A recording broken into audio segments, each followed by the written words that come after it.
My entitled mother expects me to drop everything I'm doing, despite illness and a messy divorce, just to provide baked goods for her and her family, and she simply is not taking no for an answer. And at this point, I'm so exhausted and sick, I simply don't know what to do. Here's what happened. So for some context, I'm going through a very messy divorce. It's been going on now for nearly 6 weeks. In fact, I only found out I was keeping my house 2 weeks ago, and I managed to get my cats out of foster care and bring them home. Everything I have is going into keeping this house running as smoothly as possible, as I am mentally disabled, so I have to rely on the benefit system. Whenever I can't buy physical gifts, I've always done baking hampers for my friends and family. I usually start at the beginning of December and get huge amounts of hampers made by then. Now, my friends and family know what is happening, and a majority of them said that they will wait till January to get their hampers this year, as I have been scrubbing and sorting everything out, as my ex-wife left me to do everything. Paperwork, finances, house, our cats, you name it. I haven't stopped for 2 weeks until I finally collapsed out of exhaustion and got the flu for the past 4 to 5 days. It has been rough. I've informed everyone I can what's happening, and everyone just wants me to get back on my feet and get better. That is, everyone except for my entitled mother. Like I said, it usually takes me a month to prepare the hampers, and everything in these hampers are completely homemade. The Christmas cake, the gingerbread, the cheesecakes, the brownies, and the tarts, and this is just the minimum of every hamper. I usually make 10 to 15 hampers, so you can probably imagine how much work and time it takes to get these things done. It's only in this last week that I've sorted out the kitchen, so I could even start preparing to get anything together, and then the flu has struck me down. I've been sleeping most days because I physically cannot stop falling asleep. My entitled mother is coming down Friday night and Saturday morning. I've had to say to her that I am too physically ill, and I'm incredibly weak, and I just can't do the usual orders in that time frame. I said that I would do what I can, but most of it will come after Christmas now. But according to her, that is just simply not good enough. She said that she demands the bare minimum, which would be 2 full-size cheesecakes, a vanilla bean one, and a caramel one that is homemade. And she also wants 2 full-size Christmas cakes. My mother is not a baker. She doesn't realize how much work just the Christmas cakes alone truly is. Never mind the cheesecakes that she's demanding. The only reason these are essential is because they are being gifted to family members who no one likes, but we have to impress anyways, because it's on my stepdad's side of the family. I'm just so frustrated and tired, and I truly just feel sick, and I feel like she's being entitled and absolutely unreasonable. This was the reason that I stopped doing big batches of baking for her. She always expected a variety of time-consuming desserts, ready for her specifically whenever she decided that she would pop down, and it was my ex who told her to stop last time. I get it's Christmas, but I'm going through a horrendous time right now, and I'm just trying my best. Everything right now is just super frustrating, and I honestly don't know what to do. The way your mom is acting is super ridiculous. She knows that you're sick, she knows that you're just trying to get by and get things done, and she also knows that you're going through a horrible divorce right now. So the fact that she can't see through that, and she can't put her own needs on the back burner and see that, hey, maybe she just can't get this done this year, is super toxic. Like, does she really expect you to get all this baking done all while you have the flu? Like, that's just completely irrational and so uncalled for. This is not a bakery, lady. Like, you just can't pop in whenever you want and say, okay, is the food ready? Like, what are you, crazy? It's not gonna be ready right away. So if I was in your shoes, I would tell her not to show up. Full stop. Explain to her that you are not a free bakery. These things are gifts. They're very generous gifts at that as well. Like, you really pump a lot of your time and effort into them, and it's not something she's entitled to just because she wants to have the perfect Christmas, which is obviously not going to happen for you. And if they really think about it, nobody should really be getting any kind of food from somebody who is very clearly sick. So hopefully that conversation goes well and you're able to feel better soon, because you are not some kind of short order cook who's just going to be bossed around into getting some kind of baked goods for your family, regardless of the circumstances or what may be going on in your family's lives, because that honestly is just ridiculous. If you like Am I the Jerk, you're probably going to love Am I the Genius. Check it out, link down below in the description. An entitled lady and man show up at the restaurant and sit down at a table that is not theirs. And after causing a ruckus and causing problems for me specifically, the front of house hostess puts them in their place and tells them to get lost. And it was truly beautiful to see. Here's what happened. So during last Saturday's evening shift, I had these 2 stray drinkers, a man and a woman, probably in their early 40s, wander from the bar area into the restaurant part and seat themselves on a table in my section. When this happens, we usually just politely explain to people, hey, sorry guys, this part is for dining. If you're just in for drinks, the bar area is right over there. And most of the time, they are understanding. But also, sometimes if the bar is really busy and the tables aren't actually needed at the time, we just kind of let it slide. Anyways, so I tell our hostess that some drinkers sat themselves on my table, and I ask if I should kick them out. She says, nah, it's alright, they can be there for just a bit. The bar at the moment is packed. So I just ignored them and continue to serve my actual guests. Just as I'm approaching the table opposite theirs to take an order, the woman loudly says, excuse me, the table's dirty, and points to a few crumbs in front of her. Can you wipe it up? The way she said it kind of rubbed me the wrong way, because it was as if she was accusing me of not keeping my tables clean. But actually, if you just randomly walk in and sit yourself on a table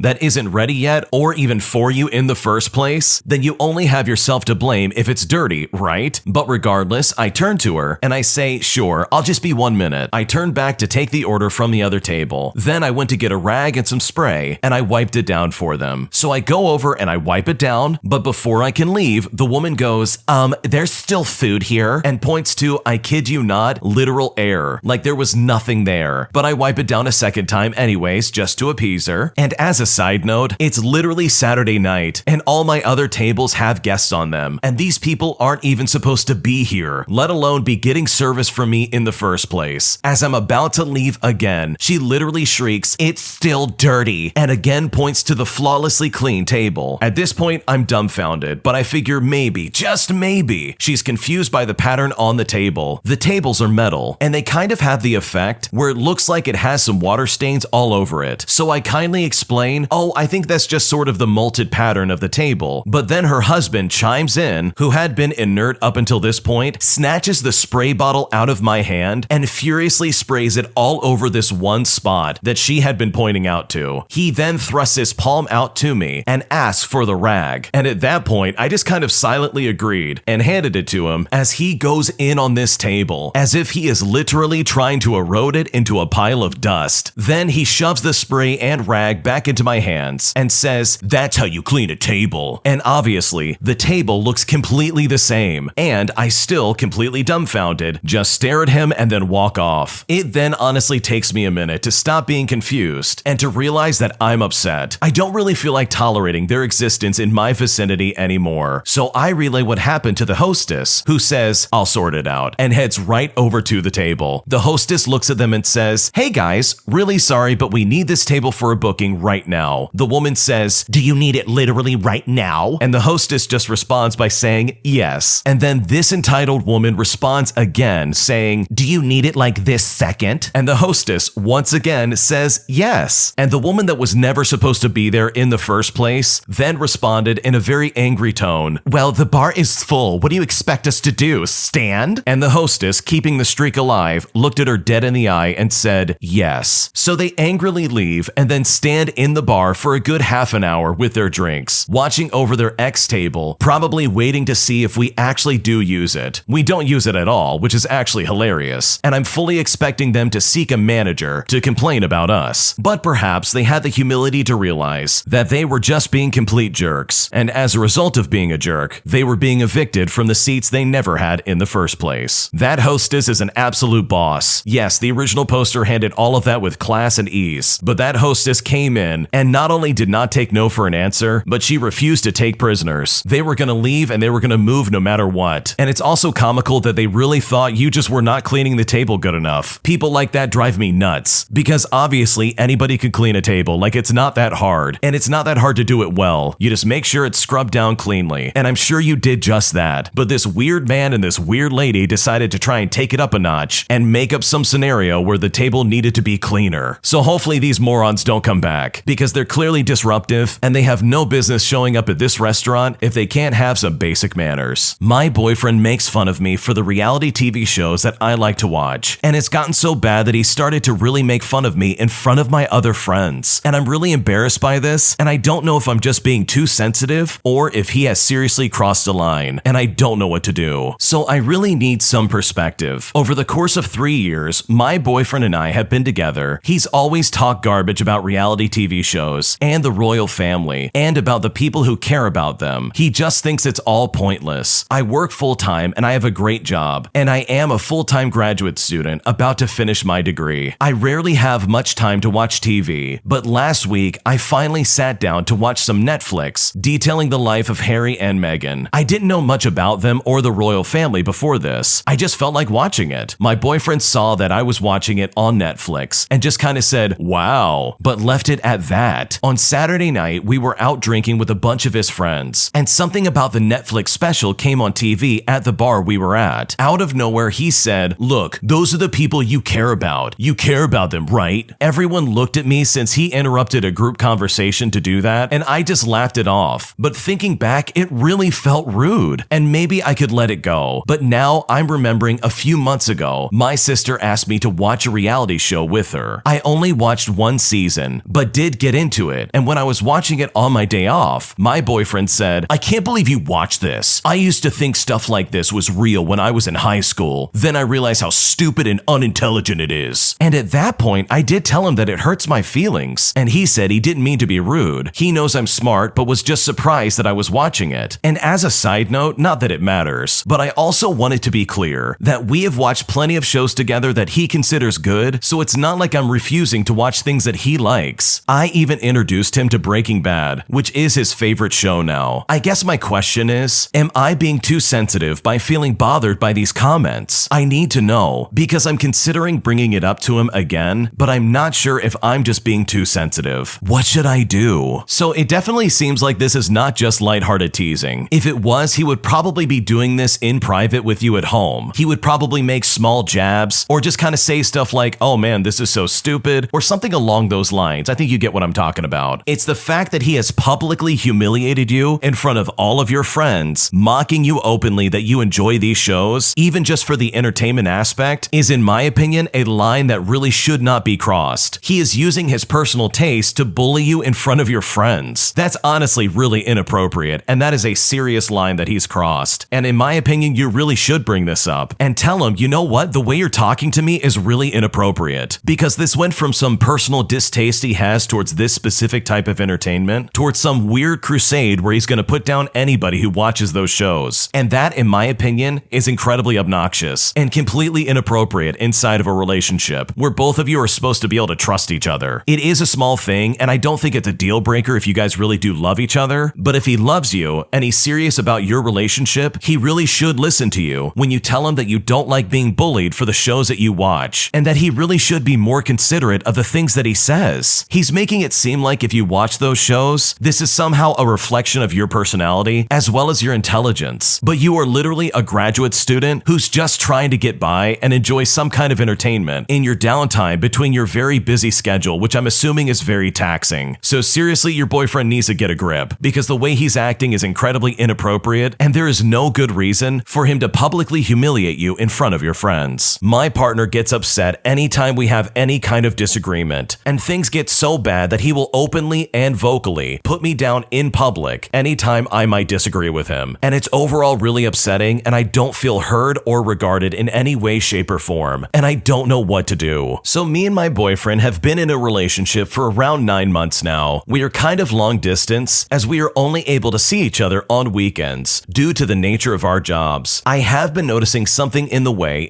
that we communicate that's starting to bother me a lot. He always needs to have the upper hand on a conversation. If we are discussing something and we disagree, he immediately disengages from the conversation and ignores my point of view. When I try to explain my perspective and why it bothers me that he does this, he makes fun of it, or I'm told that I'm just making a bigger deal out of it than I need to, and that I need to stop being so serious, or he just makes a joke of me being bothered by it. We got into a discussion over messages during the week, and I tried to explain how I feel like my opinion isn't valued or heard, and he just completely ignored it, which also really bothered me. And we also had a recent situation where we were with some friends hanging out, and a topic came up. He made a comment, I disagreed with him, and I tried to explain why, and he looked at me with a very upset face and repeated his opinion again in a way to make me shut up, which just really felt humiliating, like I'm being scolded for speaking my mind. I just excused myself to the bathroom and left the room for some time. I'm just at a loss of what to do. He does not seem to understand why this bothers me or how to even respect my point of view. I don't want him to agree with me. I just want him to see my opinion as valid. It's normal and healthy to disagree on things, all whilst respecting the other person's thoughts. Otherwise, we have a really great relationship. He is a good person, we have common interests, and we are able to have normal conversations, except when we don't agree on something, which makes me question the future, because today we disagree on trivial things. But what about if we decide to have a life together? What should I do? I'm not gonna lie, your boyfriend sounds incredibly toxic, and he sounds super unpleasant to be around. Sure, he probably has some very redeeming qualities, but the fact that he acts like an arrogant toddler anytime you have some kind of opposing opinion is, in my opinion, incredibly gross, and it's a big red flag in my opinion. I mean, just look at how he treated you in public. He repeated his opinion again as if to try and put you in your place. Anytime a partner does that or embarrasses you in public on purpose, or scolds you or puts you down in some way, that, in my opinion, is a very telling sign that this is not normal and it's not healthy. And you said it best. It's absolutely normal and healthy to disagree on things, but the way he's responding to that disagreement towards you is very aggressive, very hostile, as well as borderline abusive. I mean, imagine how this guy's gonna be acting when he's a husband. Like, to me, if I was in your shoes, this honestly just sounds like a nightmare waiting to happen, and I'm honestly predicting a lot of conflicts in the future. His conflict management skill is literally just to shout you down and make sure you don't have any time to discuss any issues with him. So maybe he's just super prideful or something like that, but it's honestly not your fault and it's something he needs to figure out. So hopefully, if you want to stay with this guy, you're able to find some kind of solution, because based on what you have described, this guy sounds absolutely miserable, and you honestly deserve a much better partner moving forward in your life. My best friend's girlfriend is absolutely obnoxious, and she is constantly starting these weird arguments over the smallest of things, both with me and random strangers that may be around her, and it's gotten to a point where I just can't even stand being around her, and it's starting to affect my friendship with my best friend, and at this point, I simply don't know what to do. So I've known my best friend for about 4 years. We met up at my old workplace, and since then, we have this ritual where we meet up at the same bar at least twice a month, just to have a few beers and talk about our lives. She's been with her girlfriend longer than I've known her, and ever since I met her for the first time, I knew she and I would not get along as well. She has a very intense personality, and is the kind of person that needs to be in the right about every topic. She loves arguing. My best friend complains about this a lot, and she argues with both people she knows and complete strangers. It's not a rare thing for her to pick up fights wherever she goes. She's also a huge flirt, and for a while, she was making some very inappropriate comments about their open relationship. Thankfully, she stopped doing that after a few months. There are plenty more reasons why I don't like her, mostly connected to their relationship, as I've seen my best friend cry many times and get anxious and depressed because of her. However, it's not my place to say anything. I tried giving her advice during our first year of friendship, and she quickly shut that down. She doesn't want relationship advice from anyone. I've tolerated the girlfriend this long because I haven't had to see her much. The hangouts are usually just the two of us, and the girlfriend has only tagged along a handful of times. However, things have changed recently. Apparently, the girlfriend recently had a falling out with her group of friends, and is now friendsless, as my friend put it. Due to this, my friend has decided to bring her girlfriend to most of our recent meetups. And the thing is, I love hanging out with my best friend because I can relax. I can complain about work, I can talk about anything, and I know that I won't be judged. But I don't feel as comfortable with her girlfriend being present. Like I said, she loves arguing, and she always wants to get into discussions that I have no interest in. She always critiques my lifestyle and complains that I'm vegan, even though I never mention it and I keep it to myself. It also makes me uncomfortable that every time we hang out, she picks fights with random people. I have dodged the last 2 meetups because of this, and once again, we plan to see each other today instead. Fortunately, my boyfriend is included, but he's in the same boat as me. I talked to him about this, and he says he understands, as he doesn't like her either, but that I just have to accept that that girlfriend is a part of the whole package, and that I have to hang out with her from time to time if I want to maintain and nurture this friendship. I'm usually all for communication to solve problems, but telling your best friend you don't like their long-term partner would definitely break the friendship apart, so I honestly don't know what to do. This really sucks. You have a best friend that you really enjoy being around, but their partner is absolutely obnoxious, and I really hate that personality type where they love to argue so much that they will start random arguments with strangers even just to try and satisfy justify this urge they have to be right all the time. It is such a toxic personality trait that this lady really needs to root out, otherwise another group of friends is going to turn on her. And I'm honestly not surprised that she had some kind of falling out with her other group of friends. I bet you it's because of the way she acts. So unfortunately, you kind of have to be the adult in this situation and talk to your best friend. Tell her straight up, hey, I don't like your girlfriend being around. She's really aggressive and she really does ruin the mood. And it's not fair for me when I'm just trying to hang out and be friends with you. Unfortunately, I don't feel comfortable around her because she always starts arguments and she's constantly trying to go in on every little thing that I say. And just leave it at that. Her reaction really will determine whether or not you can continue to be friends. Because legitimately, there is no way you can keep dodging and still maintain this friendship. And I think you owe it to yourself to at least be honest and clear the air of what exactly is going wrong with this friendship. Like, you really can't avoid this forever. At least that's what I would do if I was in your situation. But either way, hopefully this all works out for you. Because the way this lady's girlfriend is acting is super obnoxious, and I can completely understand that you wouldn't want anything to do with her. Thanks for watching. When you subscribe, make sure to hit the bell to turn on notifications so you never miss a video. To finish listening to all the stories, use the playlist at the top of the description. And if you like Am I the Jerk, you're probably going to love Am I the Genius. Check it out in the description below and subscribe.